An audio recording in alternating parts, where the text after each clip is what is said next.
அனைவருக்குமே வணக்கம். சற்று முன் கிடைத்திருக்கக்கூடிய ஒரு மிக மிக முக்கியமான செய்தி ஒன்று வெளியாகியுள்ளது. சற்று முன் ஸ்டாலினுக்கு எதிராக ஆளுநர் வழக்குப்பதிவு, கதை முடிந்தது. இது மாதிரி பார்த்திங்கன்னா செய்திகள் வெளியாகிருக்கு.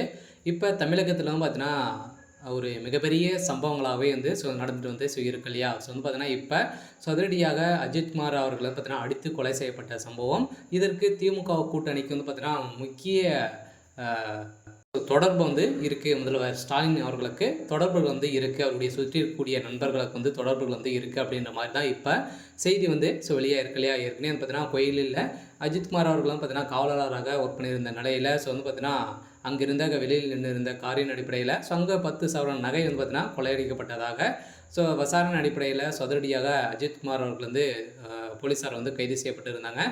இந்த நிலையில் தான் இப்போ அதிரடியாக அவர் பார்த்தீங்கன்னா அடித்து கொலை செய்யப்பட்ட சம்பவம் பெரும் கொடூரமான கொலை நடந்திருக்கு.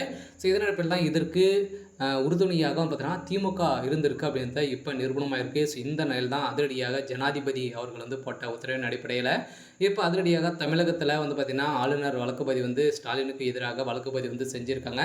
இந்த வழக்குப்பதிவின் அடிப்படையில் முதல்வர் ஸ்டாலினுடைய கதை ஒட்டுமொத்தமாக முடிய போகுது.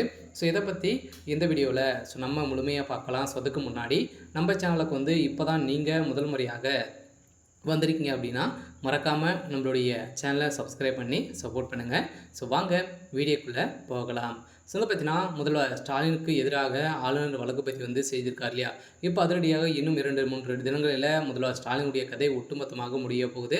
பார்த்தீங்கன்னா ஏற்கனவே முதல்வர் ஸ்டாலின் ஏற்கனவே கைது செய்யப்பட்டிருக்காரு. இருந்தாலுமே இப்போ பார்த்தீங்கன்னா அவருடைய பேச்சே யாருமே கேட்காத அளவிற்கு போயிருக்கு. ஸ்டாலினுக்கு அவருடைய தூக்கமே போச்சு. அதனால் திமுக பார்த்தீங்கன்னா பெரும் பரபரப்பை நிலவிற்கு இந்த நிலையில் திமுக கூட்டணியில் இருக்கக்கூடிய நிறைய கட்சிகளும் பார்த்தீங்கன்னா அதிமுகவில் இணைந்திருக்காங்க. அதனால் ஏற்கனவே அமைச்சர் பொன்முடி அவர்களும் பார்த்தீங்கன்னா இப்போ அதிமுகவில் இணைய போகிறதாகவும் ஒரு பேச்சுவார்த்தை நடந்துட்டு இருக்கு. இப்போ திமுகவுடைய கூட்டணி சல்லியாக முடியக்கூடிய நிலை உருவாகிருக்கு. எதனால் அப்படின்னு பார்த்தீங்கன்னா இப்போ இந்த கொடூர கொலையின் அடிப்படையில் தான் அனைவருக்குமே இந்த நிலை தான் அப்படின்றத தெரிஞ்சுக்கணும் அப்படின்ற மாதிரி தான் பார்த்தீங்கன்னா இப்போ நிறைய பேர் சொல்லிட்டு இருக்காங்க. திமுகவுடைய தலைமையகம் மிகப்பெரிய கொலை பார்த்தீங்கன்னா மிகப்பெரிய கொலைவாளிகளாக சொல்லியிருக்காங்க அப்படின்ற மாதிரி சொல்லியிருக்காங்க. இந்த நிலையில் தான் இந்த விஷயம் ஜனாதிபதிக்கு போக இப்போ ஆளுநர் RN ரவி அவர்கள் தமிழ்நாடு அரசு சார்பில் இப்போ அதிரடியாக வழக்குப்பதிவு செஞ்சுருக்காங்க. இந்த வழக்குப்பதிவின் அடிப்படையில் இப்போ அதிரடியாக முதல்வர் ஸ்டாலினுடைய கதை ஒட்டுமொத்தமாக முடிய போகுது. பார்த்தீங்கன்னா முதல்வர் ஸ்டாலின் இப்போ கூடியவர்கள் இன்னும் 24 மணி நேரத்தில் கைது செய்யப்படலாம் அப்படின்ற மாதிரி பேச்சுவார்த்தைகள் நடந்துகிட்டு இருக்கு. சரி, ஓகே.